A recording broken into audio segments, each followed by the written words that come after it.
What if I told you in just roughly 18 months of sports betting, I was able to increase my bankroll from $500 to where it currently sits at $10,000? Because that is exactly what has happened for me.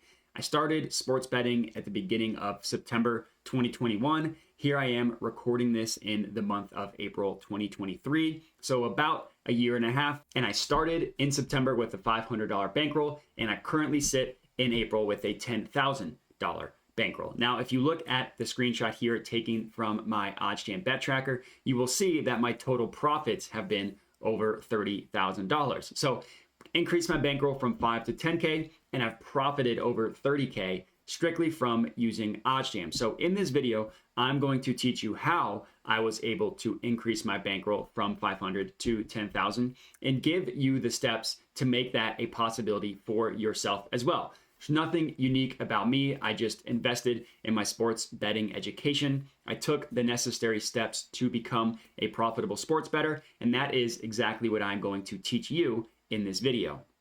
As for me, my name is Matt Modi. I am a content creator and betting analyst for oddsjam.com. Prior to oddsjam, my full-time role was as a data analyst, so it was kind of nice being at a company like oddsjam that took a mathematical and data-driven focus towards sports betting. So it's almost a perfect marriage of my hobbies, which sports betting, and then my professional skills, which is like a data analyst, math, numbers, stuff like that. And before I get into it, I would appreciate those of you watching if you could like the video, comment, and subscribe. Just let me know your thoughts, good, bad, ugly, whatever it may be. And then if you want to find me on social media, you can at my Twitter handle you see on the screen here, at Jedi Modi. I posted a link to that in the description of the video as well, also in the comments. So if you want to hit me up on social media, definitely recommend doing that.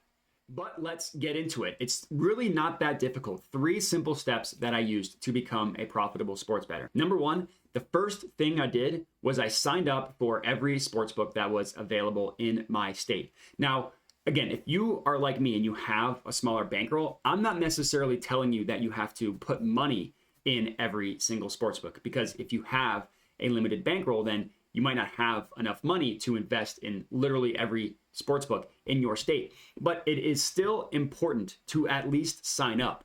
The reason why is because if you are signed up for that sportsbook, you can just get an idea of what the sportsbook is like in terms of odds and stuff. So you can see how many bets are available on a individual sportsbook. Whereas if you're not signed up, then you just have no idea. So you want to sign up for every book and just see how many bets are available on that book. Like if you're using oddsjam, how many positive expected value bets show up on that given sportsbook. But what I did to talk to you about my personal experience is I initially started with 4 sportsbooks, and I just evenly divided money into those 4 sportsbooks. So I deposited money, started heavily using those 4 sportsbooks, and then I used my profits from those books, to open up new sportsbooks, so put money into new sportsbooks, as well as just increasing the amount of money that I had on the existing ones. Now, admittedly, I got pretty lucky in that in my first 3 weeks sports betting with oddsjam, I profited like $1,200. So I had a $500 bankroll, and then I profited like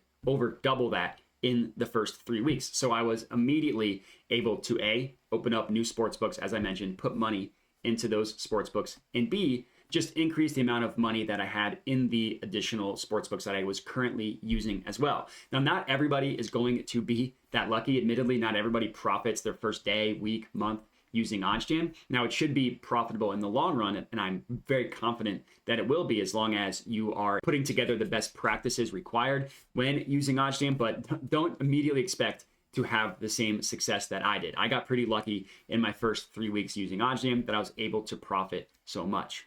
Now, I mentioned that I evenly put money in 4 main sports books. Now, if I could give advice to a new sports bettor, knowing what I know now, I think at a minimum, you should probably have 5 that you are actively using. So I used 4. That's not me necessarily saying that you should use 4. I would say you need a minimum of 5 because that just gives you enough availability to find positive expected value bets.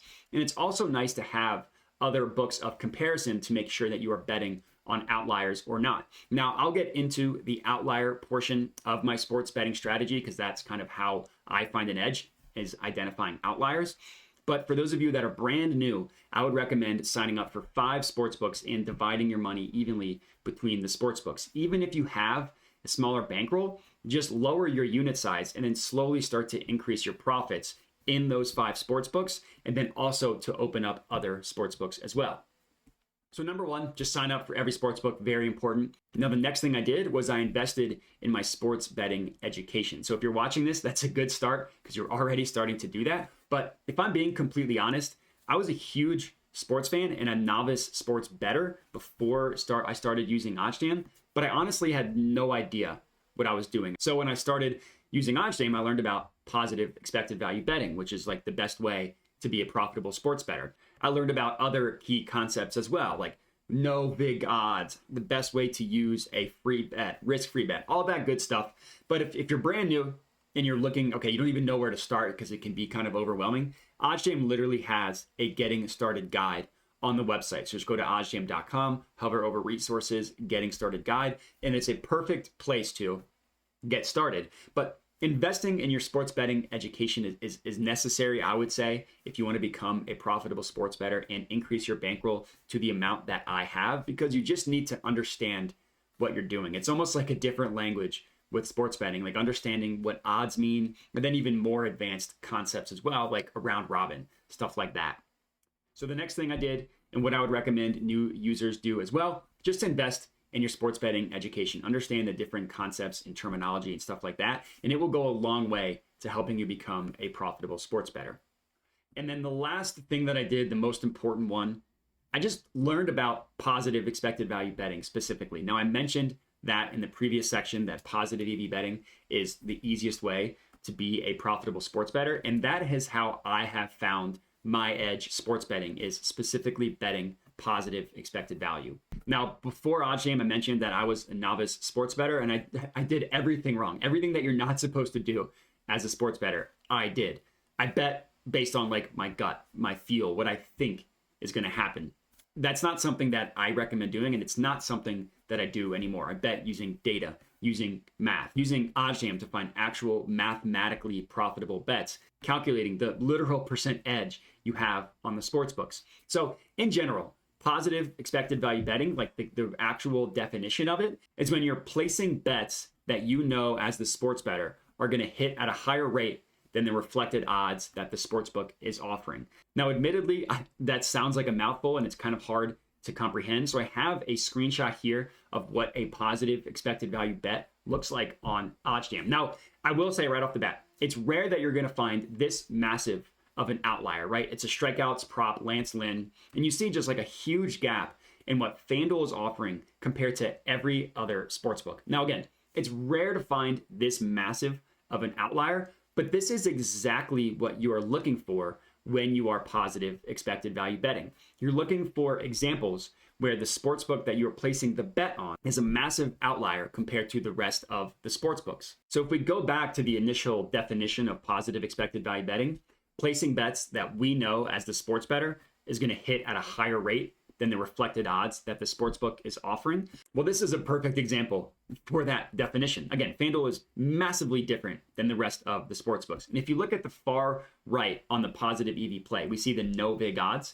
Those are calculated from the sharpest sportsbooks in the world. So when you are using the positive EV page and you see no vig odds, you can view that as the true line of what a market should be priced at. So positive expected value betting is giving you certain situations where you're placing bets that have better odds than the no vig line. Again, they won't be all as dramatic as this one. I just love this example because it's exactly what we're looking for, a huge outlier compared to the rest of the sports books. And if you're betting on outliers, it's something that will be profitable in the long run. So when you are positive EV betting, you are looking for these types of outliers. And what types of bets was I placing? All of the above, literally all of them. If you see multiple plays on the same sportsbook that are positive EV, parlay them together. I'm not saying do that every single time, but if you want to increase your odds, increase the payout, just parlay them together a little bit. Now, obviously, you're going to want to unit size that down because parlays have an inherent higher risk because it's multiple bets that need to hit, but it's still a good way to just increase your payout a little bit. So I was using parlays. I was betting on underdogs, on favorites, player props, alternate markets, literally all of the above, minus money, heavily plus money. As long as the bet you're placing is truly an outlier to the majority of sportsbooks, then really it's as simple as that. That is the definition of a good bet. So finding your edge, positive EV betting, was literally the most impactful way that I was able to increase my bankroll to the extent that I have. So 3 simple steps. Obviously, there's a little bit more that goes into it, but if you're starting off, it's as simple as these 3 steps: signing up for all the sports books, investing in your sports betting education, and then placing bets with some sort of value, placing positive expected value bets. So hopefully this video was helpful. If you now feel like you are ready to increase your bankroll, go ahead and comment on the video, like the video, subscribe to my YouTube channel, and that's it. So appreciate everybody watching, and have a good one.